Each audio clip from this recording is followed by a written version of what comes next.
Doctor Lairi, আপনি আমায় কাল ফোন করেছিলেন? হ্যাঁ, আমি ফোন করেছিলাম কাল রাতে। কাল রাত্রেই ফোন করে দিয়েছো? বাবা, এত তাড়া তোমার? এত তাড়া ছিল? তারা ছিল না আনন্দী, আছে। ওই ওই বাচ্চা মেয়েটাকে এখানে রাখা যাবে না। ওরে, তোদের কোনো জ্ঞান নেই, তোরা অবোধ, তোরা কিচ্ছু জানিস না। কাকে নিয়ে তোরা চিন্তা করছিস বল দেখিনি? ওরে, ও তো তোদের মুক্তির জন্যই এই বাড়িতে এসেছে। ব্যাপারটা কি বলুন তো? আমি আমি আপনাকে সবটা খুলে বলছি। আমি বলি কি, এখন তো বাড়িতে পুজো হচ্ছে, এখন এখন আমি চাই না যে কেউ কোনো কথা বলুক। আনন্দ, তুই একটু শান্ত হ, ওদেরকে প্লিজ একবার কথা বলতে দে অ্যাটলিস্ট। আমি তো এটাই বুঝতে পারছি না যে উমাকে নিয়ে এত ভয় পাওয়ার কি আছে। পুলিশ আঙ্কেল, এ না প্রসাদ খাও।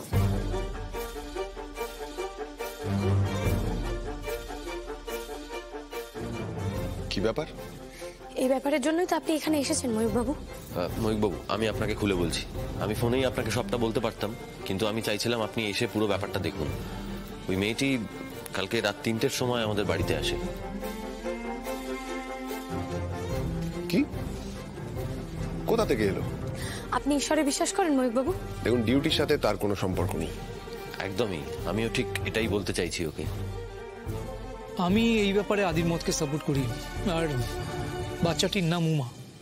না মানে এর বাইরে ওর সম্পর্কে আমরা কিছুই জানতে পারিনি। হ্যাঁ, সবচেয়ে বড় কথা, এরকম একটা বাচ্চা কড়া নেড়ে হঠাৎ করে বাড়িতে চলে আসা, এটা কি স্বাভাবিক ঘটনা বলে তোমার মনে হয় আনন্দী? চলে এলো মানে? এক সেকেন্ড, এরকম একটা বাচ্চা মেয়ে অত রাতে বাড়ির বাইরে কি করে এলো? দেখুন, অত তো জানি না, তবে যেটা জানি। দরজা খোলো না মা।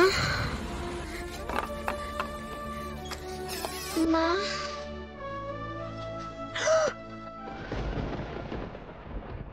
স্ট্রেঞ্জ। তুমি এদিকে একটু এসো তো মা। তুমি প্রসাদ খেলে না? খাবো তো, প্রসাদ খাবো, তার আগে তোমার সাথে একটু গল্প করে নিই। আচ্ছা, তোমার বাড়ি কোথায়?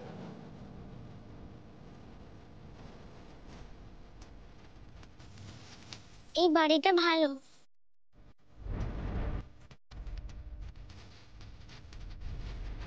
হ্যাঁ, এই বাড়িটা খুব ভালো, সেটা আমি জানি, কিন্তু তুমি কোথায় থাকো?